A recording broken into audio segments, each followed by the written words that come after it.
Continuando con esta serie de seminarios, tengo el gusto de presentarles al doctor Jorge Eugenio Ibarra Rendón.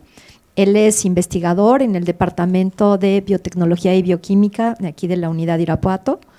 Y como ustedes, pues todos van buscando luego, bueno, ¿y cómo le hizo? ¿Y qué carrera? ¿No? Les voy a platicar que él es biólogo de la Universidad de Nuevo León.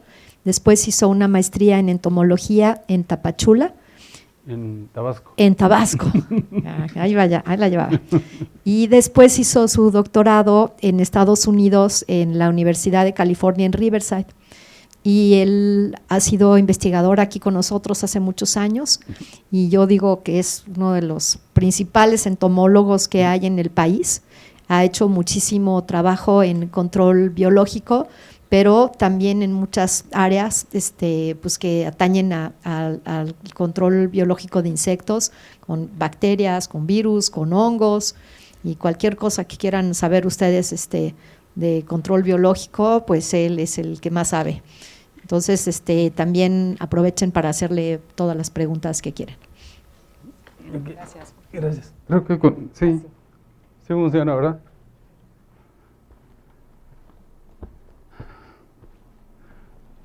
Pues muchas gracias, Gaby, por la presentación. Yo siempre estoy con mucho gusto tratando de apoyar lo más que pueda este tipo de alientos que se les dan a ustedes, en este caso como estudiantes de licenciatura, porque es importantísimo el papel que ha jugado la doctora Gabriela Olmedo para incentivar a todos, a una gran cantidad de estudiantes que apenas se están formando y que no saben exactamente a qué dirigirse. Ustedes ya tienen su carrera y ya saben hacia dónde, al menos ya tienen la primera decisión importante que hacer. Después de esto, pues la idea es que se convenzan de que la ciencia en general, la investigación, es algo tan, no solamente importante, sino fascinante, que puede ustedes decir, como nos decimos casi todos nosotros, estamos haciendo lo que nos apasiona y aparte nos están pagando. Entonces, es algo extraordinario que pudieran hacer en alguna otra línea de su desarrollo como persona, decir exactamente lo mismo. Traten siempre de encontrar eso. Pero nosotros podríamos decir investigación, sacar de entre las entrañas de la naturaleza todo ese cúmulo de conocimientos que el hombre debería de conocer y que conoce y que va conociendo poco a poco, como para llegar a esos extremos en donde ya tenemos la capacidad hasta de meter genes y de expresarlos de esta forma, y que aunque sean unos genomas grandísimos los podemos detectar y hacer que se expresen, etcétera, etcétera. Entonces eso es fascinante. Ojalá que muchos de ustedes queden suficientemente impactados como para decir, pues me voy a meter a la onda de las investigaciones y voy a hacer mi posgrado. No necesariamente tiene que ser aquí, pero ojalá. Y hacer mi doctorado, tanto maestría como doctorado, y entrarle a esto, que la verdad, yo tengo ya más de 40 años trabajando, no aquí tengo 33, pero en otros lados he estado trabajando como investigador, y la verdad no me arrepiento en lo absoluto de haber escogido una carrera como esta. ¿Ok? Bien, entrando en materia, lo que les quiero hablar muy superficialmente, digamos extremadamente superficialmente, es el uso que se tienen de los microorganismos para controlar biológicamente a las plagas. En su programa, no sé si esté bien escrito o no, pero decía algo de que el control biológico de las plantas, no, ni es biológico porque no tiene dos lógicas, es biológico y no son de las plantas, es de las plagas. Control biológico de las plagas con microorganismos, cosa que a algunos de ustedes les puede resultar un poco extraño debido a que si han oído hablar del control biológico, siempre dicen, pues sí, los depredadores y los parasitoides, etcétera. Pero este es un campo totalmente diferente y que sin embargo es el más exitoso a nivel mundial, como lo vamos a ver ahorita. El control biológico, como lo conocemos, se basa precisamente en que todos los organismos, todos los que están sobre la Tierra, tienen enemigos naturales. Disculpen. Estos enemigos naturales tiene un nombre muy antropocéntrico, enemigos, parece que nos van a matar, lo cual sí ocurre, nos van a matar, pero la pura palabra de enemigo implica algo negativo. No, lo que pasa es de que si por ejemplo dejamos a una mosca que se reproduzca y que ponga todos sus miles de huevecillos y todos sobrevivan, y luego esos otra vez en la siguiente generación todos sobrevivan, y en la siguiente generación así sucesivamente, en unas cuantas generaciones vamos a tener la tierra toda cubierta de moscas, ¿sí? Entonces, todos los organismos, con excepción de nosotros, y eso lo voy a comentar después, están sujetos precisamente al medio ambiente en sí, físico, y al medio ambiente biológico. Es decir, que si la mosca pone 1000 huevecillos, con mucha suerte, 50 van a sobrevivir. Y con mucha suerte, ¿sí? Entonces, todos, ¿por qué? Porque tienen algunos limitantes tanto en el clima, tienen limitantes de enemigos naturales, y entonces ahí es donde se está regulando, y es lo que nosotros llamamos en ecología el balance que tienen las poblaciones en un determinado ecosistema, ¿sí? Entonces el control biológico es una herramienta que en la naturaleza tiene en forma natural y que nosotros ya antropocéntricamente la estamos utilizando para controlar a esos enemigos que sí son enemigos de nosotros, que están comiendo nuestro alimento, que se llaman plagas, ¿sí? Este es un ejemplo, y con este es con el que inició el estudio del control biológico ya como una ciencia en el mundo, que por cierto fue en donde estudié el doctorado en la Universidad de California en Riverside, donde esta plaga, que no parece ni insecto, es una escama algodonosa, entró a Estados Unidos a comerse los cítricos. Llegó sin sus enemigos naturales, que estaban ¿dónde? En Australia. Fueron unas gentes de Riverside a hacer unas exploraciones a Australia, se trajeron varios enemigos naturales, pero la que más les resultó fue esta catarinita que se llama Rhodolia cardinalis o Vesalia, y con esta, Bedalia, y con esta ahorita ya no existe. Inmediatamente, esto ocurrió, aquí está el año, los resultados positivos se vieron en menos de 10 años, en donde definitivamente no es que se haya terminado por completo la plaga, ahí está, pero ya no es plaga. ¿Por qué? Porque ya no produce un efecto dañino en la economía de la citricultura en California, ¿ok? Entonces, ese es el principio en el que se basa el control biológico, en donde les decía, todos los organismos se comen a otros, y ahí está lo que le llamamos la cadena alimenticia, en donde el pez grande se come al pez chico, pero también el insecto grande se come el insecto chico, y así sucesivamente. Entonces, todo esto tiene un basamento ecológico, y es lo que nosotros estamos utilizando como una herramienta, la estamos agarrando en la naturaleza, y decimos, ok, entonces esta plaga tiene sus enemigos naturales y son los que van a ser utilizados. Les decía que en la naturaleza pueden ser varios factores los que controlan las poblaciones. Factores abióticos, o sea, no vivos, como el clima, ¿sí? Una temperatura alta, una temperatura baja, un exceso de humedad, lo que sea que esté relacionado con el clima, que no sea favorable a las poblaciones, eso los va a bajar. Pero lo más importante en el control biológico es los enemigos naturales que se están comiendo o parasitando a esos organismos que nos están causando a nosotros una pérdida económica en nuestra agricultura o incluso en nuestra salud. Y aquí es donde digo, quiero hacer un paréntesis y decir que el hombre desde desde que le empezó a trabajar acá la mollera, empezó a salirse de las leyes de la naturaleza, esas leyes de Darwin, de la selección natural, y entonces ya no estamos en posición como para que, gracias, para voy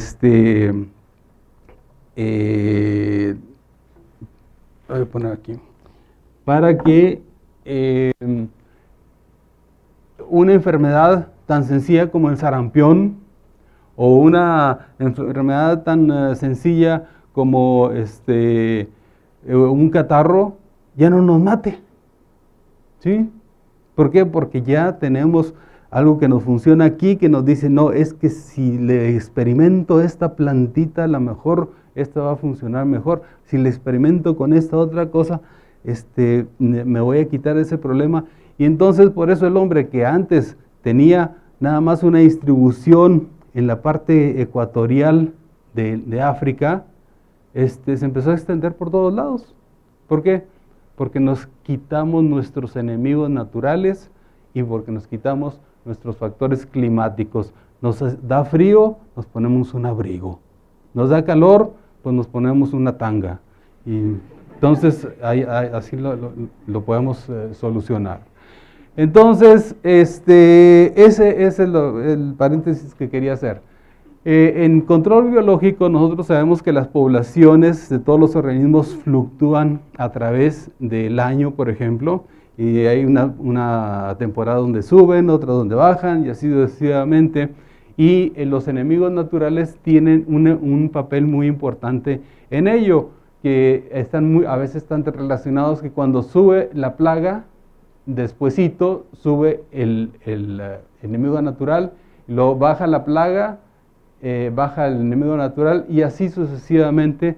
Esa relación es la que nosotros queremos encontrar para atrapar o deshacernos de estos enemigos naturales. ¿Qué tiene de ventaja utilizar ese método de control de plagas? Todos estos, no los voy a leer porque son muchos, pero principalmente es el hecho que los insecticidas y plaguicidas que no son específicos, por cierto, tengan mucho cuidado con eso cuando trabajen con plaguicidas, son tóxicos también a nosotros. Y se calcula que alrededor de 60,000 muertes existen en el mundo anualmente, nada más causadas por plaguicidas, ¿sí? Mal utilizados, ¿de acuerdo?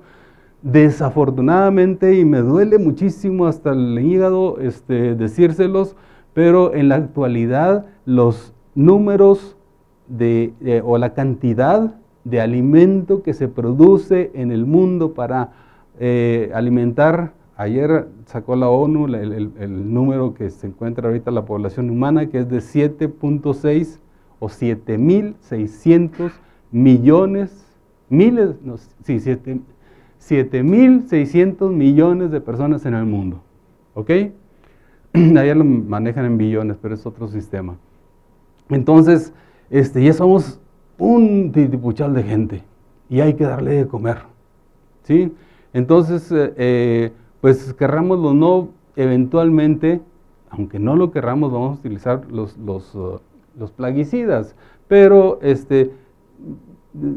ahorita ya se está formando una conciencia, afortunadamente por fin se está haciendo una conciencia del uso de los enemigos naturales para controlar a las plagas cada vez más y más y más. Y ya la gente ya dice, ok, le pongo el endosulfán o le pongo Bacillus thuringiensis. ¿Cuál pues funciona mejor? Pues deme Bacillus thuringiensis. Y ahorita les digo que es Bacillus thuringiensis. ¿Ok? Es un insecticida microbiano. ¿De acuerdo?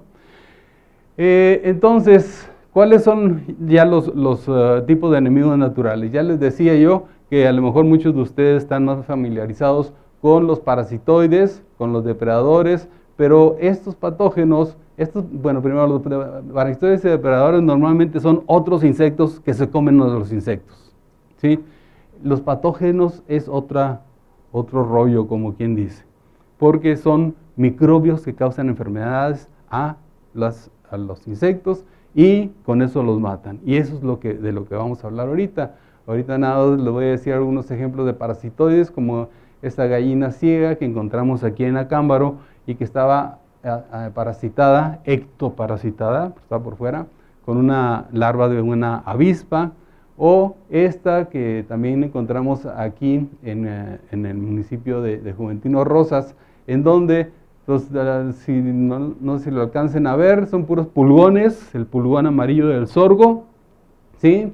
Pero de estos podrían decir, qué raros, están medio pajizos, pues que están todos muertos, con excepción de este y de este, todos están parasitados, ¿sí? Entonces como que sí funciona el parasitismo. En el caso de los depredadores, los depredadores se caracterizan porque se comen a muchas presas. Un león es el mejor ejemplo de un depredador, en donde se come a muchas presas, ¿sí? Y esta chinche asesina, así se llama, de la familia Reduide, pues puede comerse a esto que es una plaga muy importante de aquí del maíz, o bien esta que, no sé si le puedas, Toño, aplastar al puntero y darle aquí. Toño. Hello. Toño. No está Toño.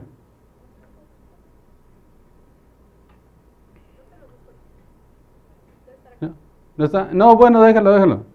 Es nada más para que vieran, es un video en donde esta larvita, que es de un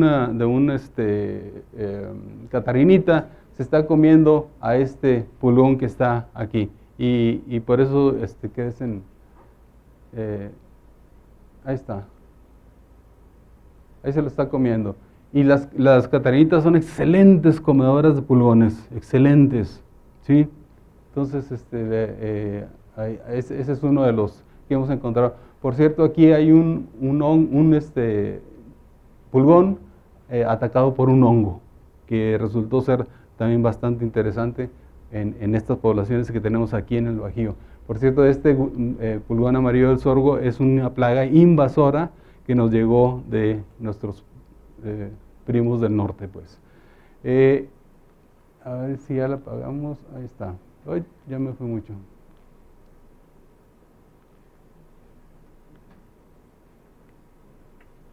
Ok. En el tercer grupo, si le logro quitar. En el tercer grupo les decía que estaban los entomopatógenos. En los entomopatógenos hay varios, son microbios. Son microbios que causan enfermedades a los insectos y aunque existe una gran cantidad de patógenos que atacan a los insectos, son unos pocos los que en realidad los matan. Es como cuando a nosotros nos da una gripe, pues a veces no nos tenemos que tomar absolutamente nada, sin embargo tenemos el virus ahí, pero al ratito salimos avantes, pues. Lo que nos interesa a nosotros son los patógenos que tienen capacidad letal en los insectos. Y hay varios grupos, están las bacterias, están los virus, los hongos, los protozoarios y los nematodos que en forma así muy superficial vamos a cubrir ahorita, y los voy a aburrir con eso porque nada más es una lista de los diferentes grupos. Cuando se usa estos entomopatógenos, o sea, patógenos de insectos, se habla de control microbiano, que es un tipo de control biológico, y es nada más la utilización de esos microbios en forma ya dirigida para controlarlos e incluso para hacer bioinsecticidas, es decir, insecticidas vivos, ¿sí?, que son esporas de bacterias, que son esporas de hongos, que son cuerpos de oclusión de virus, que son nemátodos que están criados en condiciones artificiales y luego los echamos al campo. Eso es lo que se llama bioinsecticida. ¿Okay? Dentro de las bacterias entomopatógenas encontramos a una, por ejemplo, que es la Penibacillus popiliae, que esta bacteria es una bacteria que es un patógeno obligado. ¿Qué es un patógeno obligado? Que nada más crece en el insecto.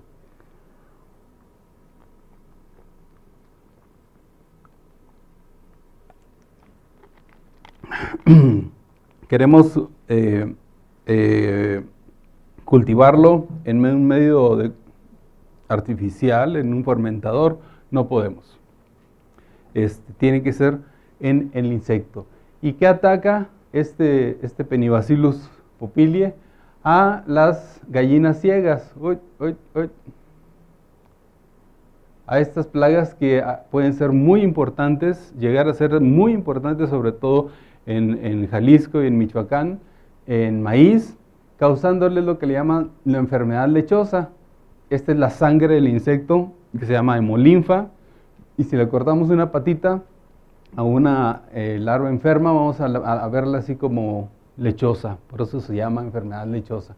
Si no está enfermo, está cristalina la gotita. Es una forma de diagnosis rápido de una infección. Pero hay otras bacterias, como Licinibacillus sphaericus, que sí crece en medios de cultivo normal, y por eso se puede cultivar en grandes cantidades. Nada más que sí tiene una, digamos, desventaja.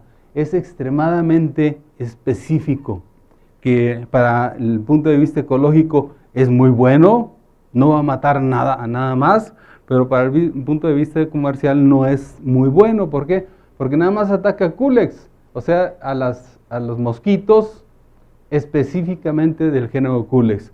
Le damos al mosquito del dengue, no le hace nada, ¿sí? Tiene una toxina que es muy específica para este tipo de bichos, ¿sí? Pero hay que aclarar, hay muchas partes aquí en La Piedad, tiene un problema exageradamente fuerte de Culex, que bien pudieran utilizar el Bacillus sphaericus. Este es el más importante, Bacillus thuringiensis. Bacillus thuringiensis es tan importante que se lleva el 90% del mercado de todos los bioinsecticidas del mundo, ¿sí? ¿Por qué? Ahorita lo vamos a ver por qué. La característica principal de Bacillus thuringiensis es de que, como todos los bacillus, tienen una espora llamada endospora, y este cristalito que está aquí, que es una proteína, y que al momento de que se lo come el insecto, este es el cristal, esta es la espora, al momento de comérselo, se disuelve ese cristal en el intestino del insecto y se deshace, se digiere parcialmente, y entonces sale de esa protoxina que le llamamos, sale una toxina activada, rompe el intestino del insecto y lo mata, ¿sí? Es una bacteria, y cuando históricamente, cuando lo quisieron meter como un bioinsecticida en Canadá, el Parlamento canadiense dice: no señor, bacterias quiere decir algo malo, ¿sí? No sabían que el yogur se hacía con bacterias, yo creo. Pero entonces un investigador llamado Smirnov dicen, miren señores, esta es una bolsa de Bacillus thuringiensis, miren, se echó una cucharada y se la comió. Dice, a ver, hagan eso con un Temefos, con un dosulfán, con un DDT, ¿sí? Pues nadie podía. Es totalmente inofensivo esa toxina. Y es por la forma de actuar que esa toxina actúa específicamente en unos receptores de membrana, ya se sabe hasta nivel molecular, donde se pega ese receptor y es donde abre un poro en una célula, esa célula se hincha, se rompe y hace al rato un agujero en el estómago del insecto. Y queda más o menos así. Esta es una larva de Manduca sexta, del gusano de cuerno del tabaco, y que está ya muerta por Bacillus thuringiensis, y aquí está negro donde se le rompió el estómago. ¿Ok? Entonces, esta es, le decía, la más importante, porque hay varios tipos de cepas de Bacillus thuringiensis, no es una. En realidad, de estas proteínas que se llaman CRY, C-R-Y, se conocen más de 800 secuencias de aminoácidos, son muchas, pero de ellas solamente, si son, digo que son 20 las más utilizadas, las más tóxicas son muchas, son menos de 20 las que utilizan. Estos cristales bipiramidales, que son como dos pirámides unidas por sus bases, tienen una característica de que son tóxicas hacia este tipo de bichos, los llamados lepidópteros, las palomillas, y que son las más importantes a nivel mundial si lo tomamos por orden de dípteros, coleópteros, himenópteros, estrepsípteros, lo que sea. Entonces, estos son susceptibles a varias de esas toxinas, tanto que es en lo que más se utiliza esta bacteria para controlar a este tipo de plagas. ¿Ok?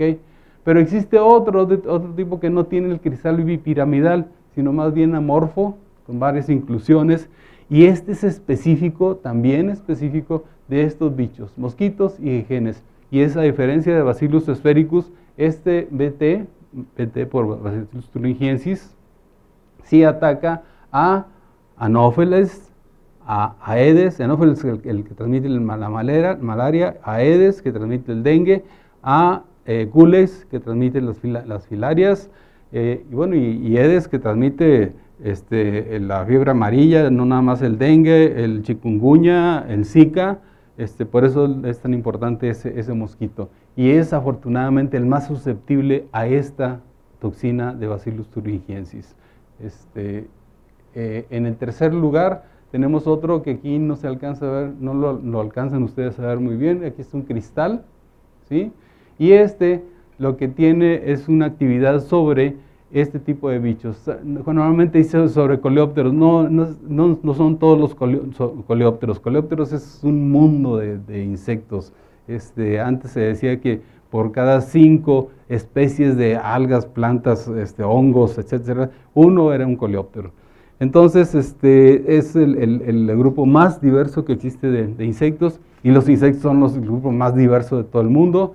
Entonces, esta en realidad solamente es tóxica contra esta plaga que es muy importante a nivel mundial, la Caterinita de la papa, que por cierto es originaria de aquí de México, y aquí en México no es plaga, ¿sí? Afortunadamente, pero en Europa, en Estados Unidos y en Asia es devastadora en una gran cantidad de solanáceas, ¿ok?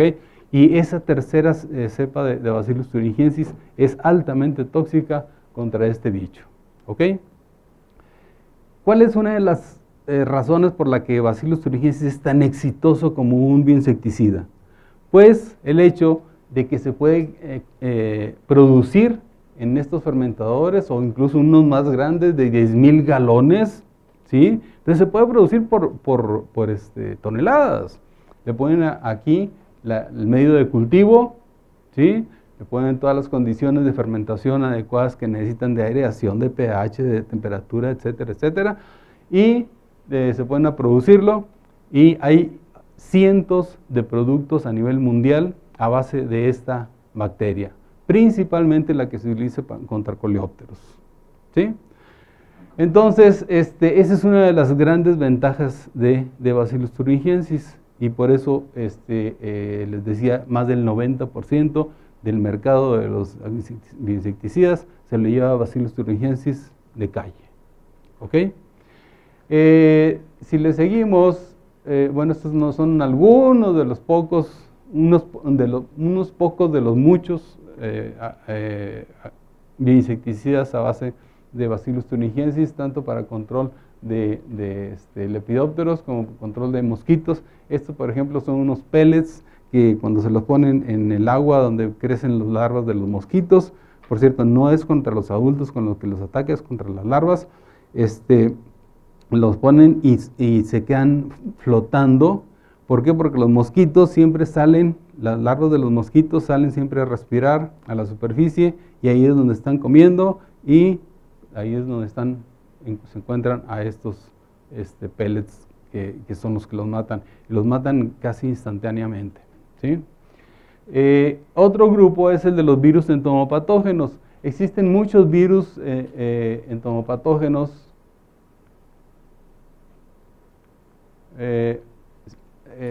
Hay una gran diversidad de virus entomopatógenos, muchísimos, pero este es el más importante, el grupo de los baculovirus.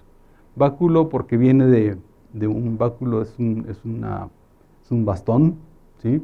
Entonces un báculo tiene una forma como de un palito. ¡Ay! ¿Qué pasó? ¿Fui yo? No.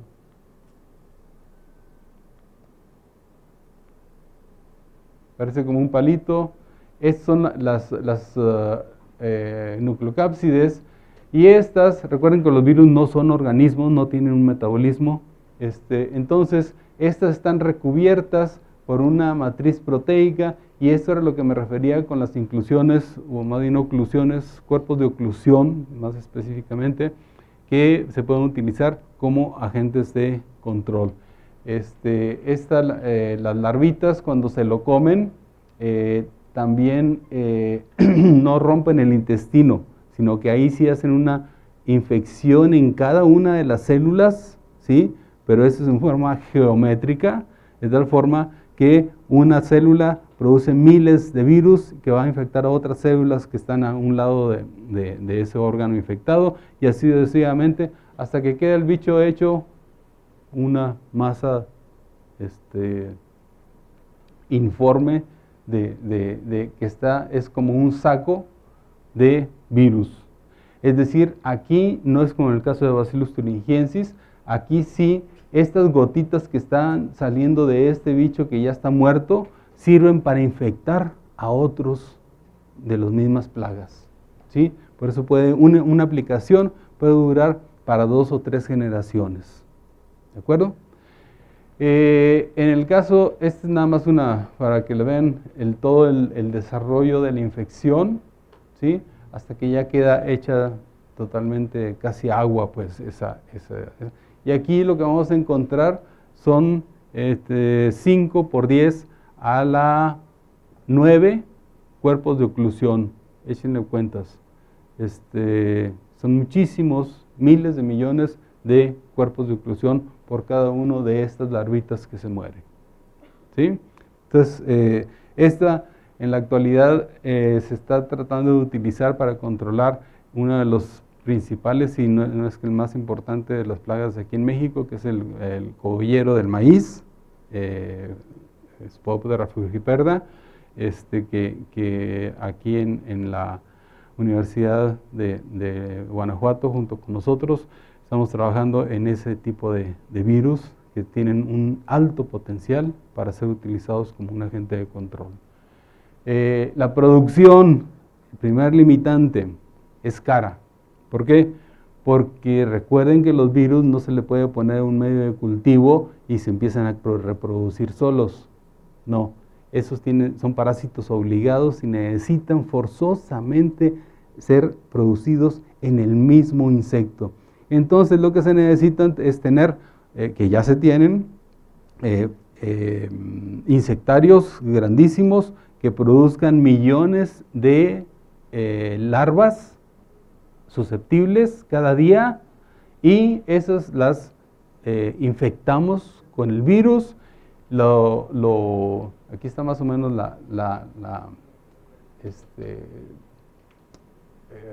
cómo se van reproduciendo.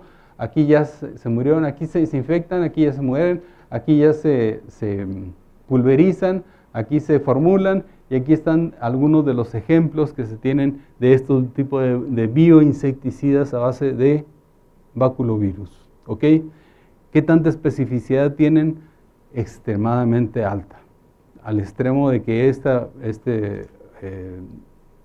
que estamos ahorita trabajando, el virus de poligrosis nuclear de Spodoptera frugiperda, se lo damos a Spodoptera exigua, un hermano de él, ¿sí? También una plaga muy importante, y no le hace nada.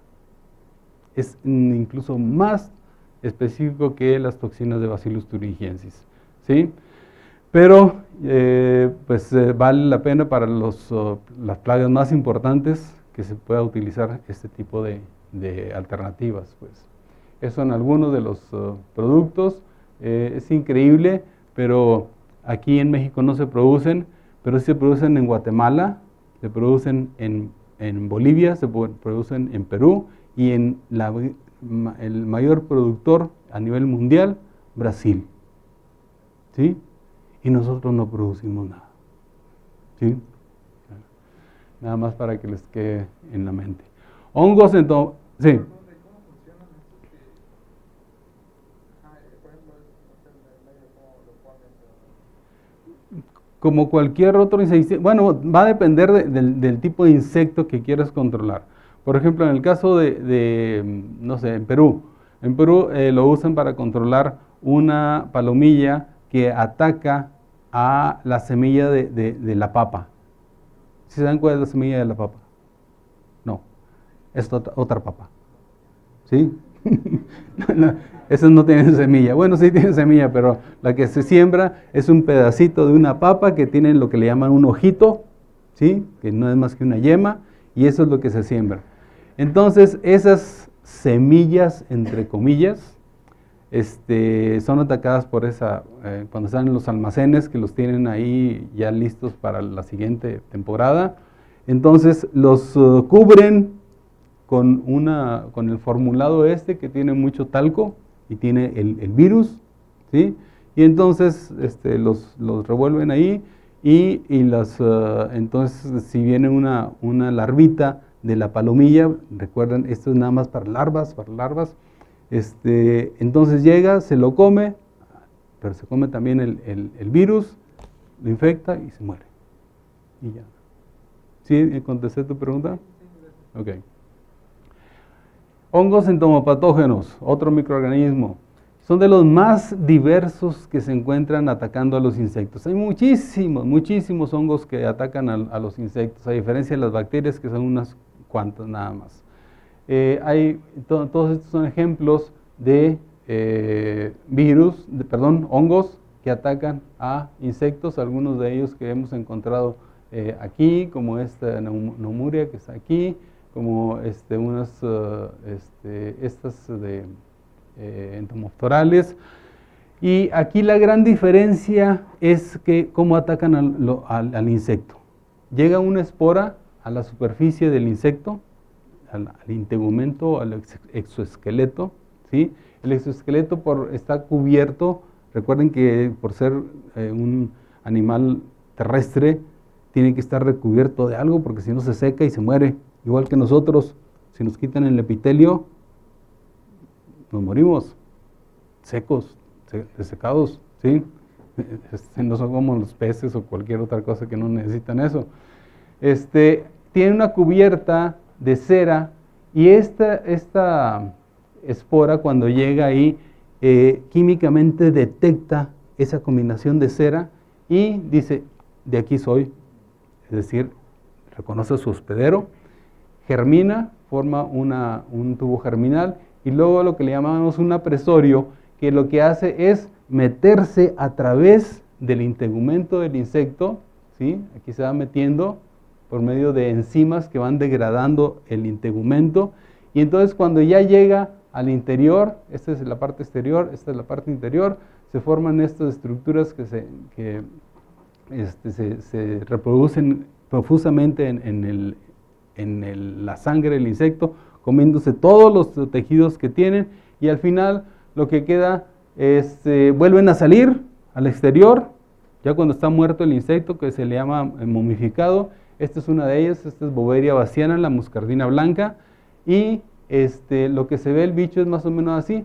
Esta es una chinche café del sorgo, y esta cepa de Boveria bassiana nosotros la aislamos de aquí, de unos cerros que están aquí cerca, y se las dimos al Comité Estatal de Sanidad Vegetal, porque este bicho tiene un comportamiento medio extraño, se la pasa casi todo el año de vacaciones, más que de vacaciones se lo pasa durmiendo en los cerros, ¿sí? Pero en montones, grandototes, ahí todos se juntan, y entonces es algo precioso para los que trabajamos con control de plagas, porque nada más agarramos la mochila y le ponemos el hongo, ¿sí? Las esporas de hongo, y ahí están el montón, y ya no hay. El problema principal hace todavía 10 años era aquí del sorgo, la chinche café del sorgo. Ahorita ya no existe ese problema. Ahora existe otro, es el pulgón amarillo. Pero bueno, ahí vamos. Hay que buscar otro hongo. ¿Cómo se produce? Una forma muy sencilla. Ustedes ponen una tortilla, la olvidan y en un lugar húmedo, al ratito va a estar todo lleno de hongos, ¿no? Bueno, esta más o menos se usa ese principio, en donde se pone una bolsa que es resistente al autoclave, y le ponen arroz. Esto blanco que se ve aquí es arroz, ¿sí? Está humedecido, un poquito húmedo nada más, y con esto se le inyecta al hongo, ¿sí? Se deja reposar, condiciones adecuadas, de temperatura, y al ratito todo ese arroz va a estar todo lleno de hongo, ¿ok?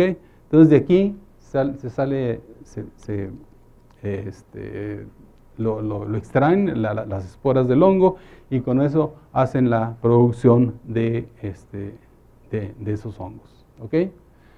Entonces es relativamente sencillo, y aquí en México es lo único, de todos los entomopatógenos es el único que se produce, y en grandes cantidades, y nada más 3 son los que se producen: Boveria bassiana, muscardina blanca, Metarrhizum anisoplia, muscardina verde, y Praecilomyces fumosorroso y muscardina rosa, ¿ok? Y sin embargo hay una cantidad extraordinaria de hongos que se pudieran utilizar. Nemátodos, el último grupo de los microorganismos. Estos nemátodos, existen muchos tipos de ellos, unos grandototes, los mermítidos, ¿sí? Aquí es un chapulín que está atacado, no sé si lo alcancen a ver, ese hilo que se ve ahí es un nemátodo, ¿sí? Y se llama mermis precisamente, Mermis nigrescens, y ataca cuando el chapulín se come el pasto, y en el pasto están los huevecillos de ese nemátodo, y al ratito empieza a introducirse en todo el cuerpo.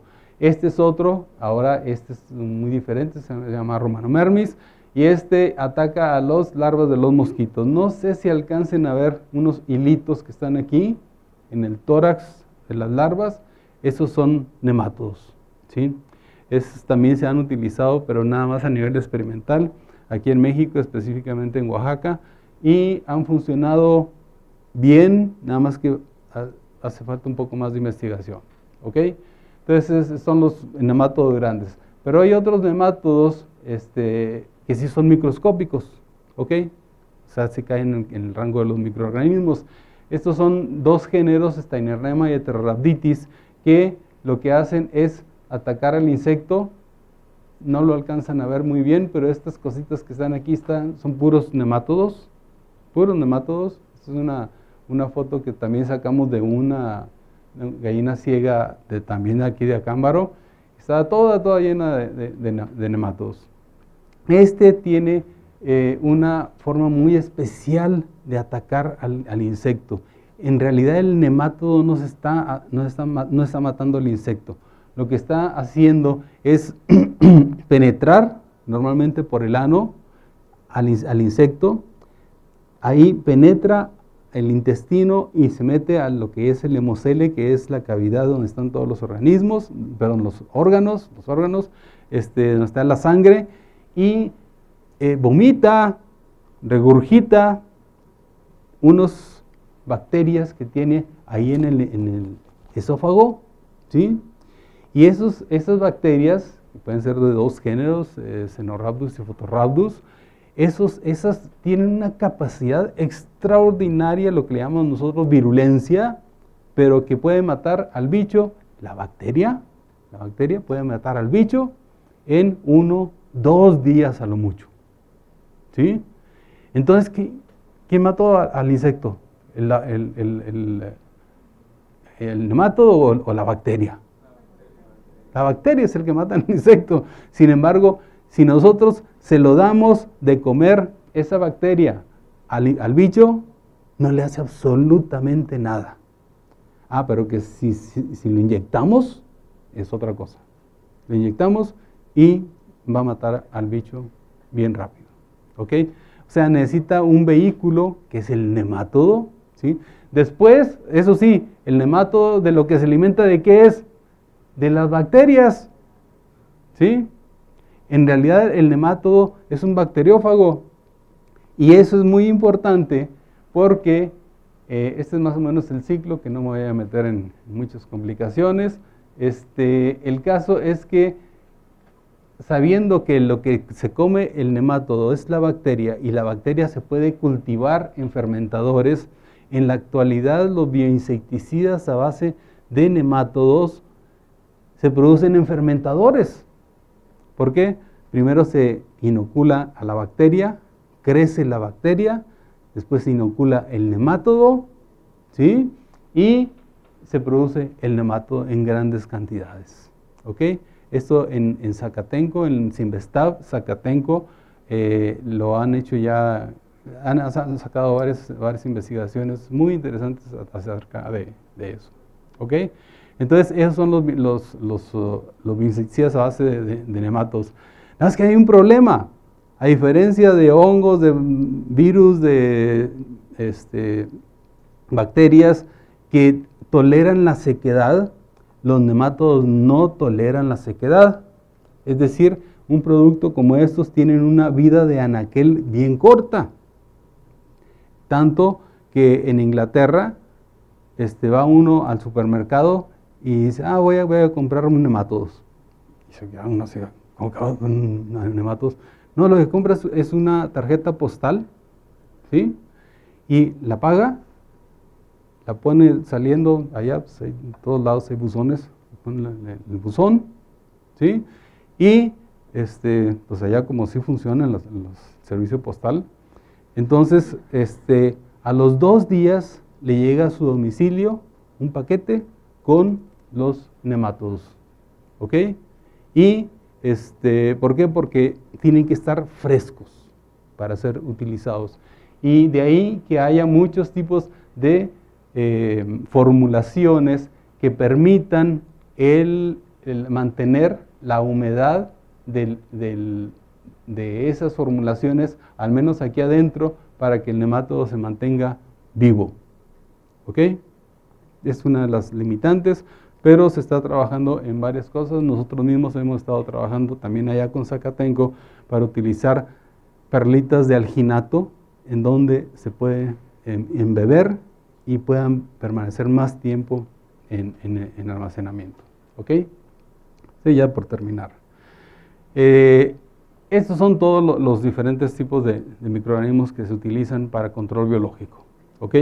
Esto se lo estoy resumiendo en 40 minutos en un curso que yo doy de patología de insectos que tarda muchas horas, ¿sí? Entonces, aquí lo que yo quiero dar a conocer es de que la manipulación genética es mucho más fácil hacer en microorganismos que en organismos ya más grandes, los que tienen genomas ya más desarrollados. Y eso es lo que hemos estado haciendo nosotros, manipulación genética. manipulación genética, por ejemplo, la más sencilla, y no me voy a meter en mucho porque hemos hecho muchísimas cosas sobre genética de microorganismos, pero la que más se conoce y era la que quería que ustedes conocieran, digo, que ustedes supieran de esta falta de ética que ha ocurrido en muchas ocasiones, es el uso de plantas resistentes al ataque de insectos mediante lo que le llaman las plantas BT. ¿Por qué? Por Bacillus thuringiensis, BT, que tienen aquí, son proteínas, lo cual quiere decir que es el producto directo de un gen, ¿sí? Entonces, lo que se hace es transmitir o integrar ese gen a esas plantas que ahora se llaman transgénicas. ¿Por qué? Porque traen un gen hacia esos cultivos, ¿sí? Aquí en México, algodón, soya, tomate, son los que se han producido, pero en otros lugares se producen grandes cantidades. Aquella le llamo falta de ética. Maíz no lo tenemos, no tenemos maíz BT, ¿sí? ¿Cuál es el potencial que pudiera tener el maíz transgénico para aquí, para nosotros, para México, ¿sí? Esto es lo que es la manipulación genética en realidad. Este es el único maíz que no está modificado genéticamente y se llama teocintle, ¿sí? Todos estos, por más pequeños que sean o por más grandes que sean, ya el hombre a través de los 7,000 años que lleva el maíz desarrollándose, lo hemos estado modificando genéticamente, ¿sí? No con ingeniería genética, pero lo hemos estado manipulando genéticamente al extremo que, a ver, díganme, esta mazorca, ¡ay! Ya se va a pasar. Vaya, pues. Esta mazorca, ¿sí? Si crece así en el patio de ustedes, sale un maíz bien bonito, una mazorcota, pero salió como maleza, ahí salió, quién sabe, germinó un grano de maíz y salió esta. Todas las plantas tienen la capacidad para aventar sus semillas, o al menos liberarlas, ponerlas en el viento, lo que sea, hay muchas formas de dispersar las semillas, pero aquí en ¿se salen las semillas solitas? No. Está tan domesticado el maíz que necesitamos las manos del hombre para poderlo reproducir. Ya el maíz no crecería sin las manos del hombre. Está totalmente domesticado, ¿sí? Lo hemos estado modificando genéticamente, ¿sí? El caso es de que ponen el grito en el cielo cuando decimos, es que lo están metiendo, le están modificando la genética al maíz. Pues lo estamos modificando desde hace 7,000 años, ¿sí? Y nadie había dicho nada hasta ahora, ¿ok?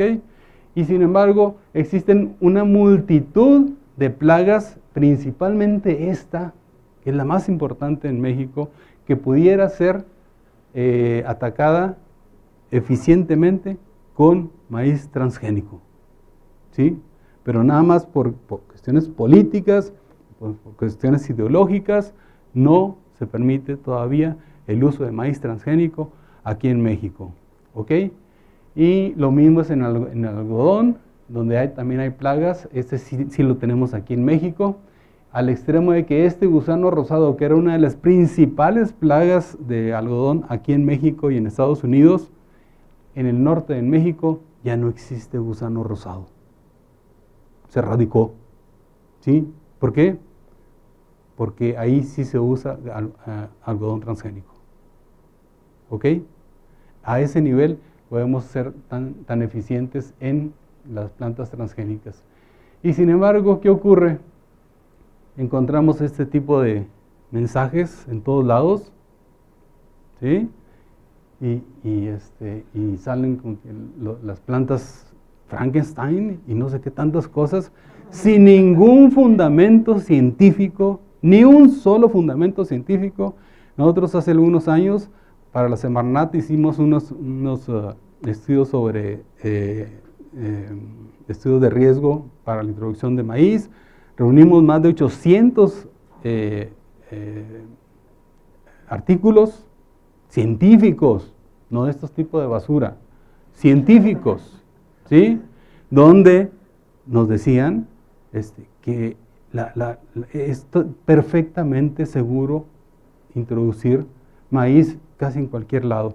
Si dice, no, es que va a atacar al teocintle, no lo ataca, pero si quieren, entonces en todo lo que es la franja neovolcánica de México, no siembren maíz transgénico, pues, siembren en todos los demás lugares, ¿sí?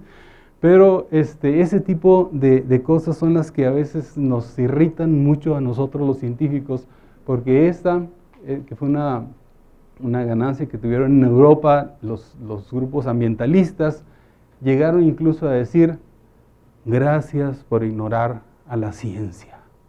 Así dice. O sea, las evidencias científicas no sirven. Las pruebas que se hacen en los laboratorios no sirven. No, lo que sirve son las ideologías. No entran como por aquí oí, sobre mi cadáver entra el maíz transgénico en México. Pues bueno, quién sabe cuáles son tus bases. Esa es la cuestión. A veces queremos establecer esas discusiones y no se dejan. ¿Por qué? Porque saben que no tienen las evidencias. En fin, en la actualidad, otro tipo de modificación genética es para controlar este bicho que se lleva a veces miles de muertos al año. Y lo que estamos haciendo, no solamente aquí en el CIMBESTAB, sino también bueno, la verdad más en Estados Unidos y en Europa, es modificar la genética de este mosquito, el mosquito Aedes aegypti, el del dengue, haciendo, en nuestro caso, por ejemplo, haciendo que se produzca una coloración, nada más para saber si nosotros lo pudimos hacer, una coloración verde, ¿sí? Ya lo hicimos, ya pudimos hacerlo. Y la otra, hacer, que es nuestro siguiente paso y que ya lo estamos haciendo, que no se produzcan hembras. ¿Sí? ¿Cómo? Sería muy complicado ahorita mencionárselos, pero las hembras son las que transmiten a las enfermedades. ¿Por qué? Porque son las únicas que chupan sangre a nosotros. ¿Sí? Y con eso es con lo que transmiten. Los machos no causan ningún problema, excepto que son los que se aparean con las hembras y entonces producen más mosquitos. ¿Ok? Entonces, una de las nuevas y revolucionarias estrategias para controlar de mosquitos es a través de un método, una técnica que se llama CRISPR-Cas, y es la que estamos nosotros utilizando aquí en el laboratorio para hacer que al final, espero que ya el año que entra o un poquito más, ya tengamos una población que nada más produzca machos, pero que ya no produzca hembras. ¿Sí? Y eso es todo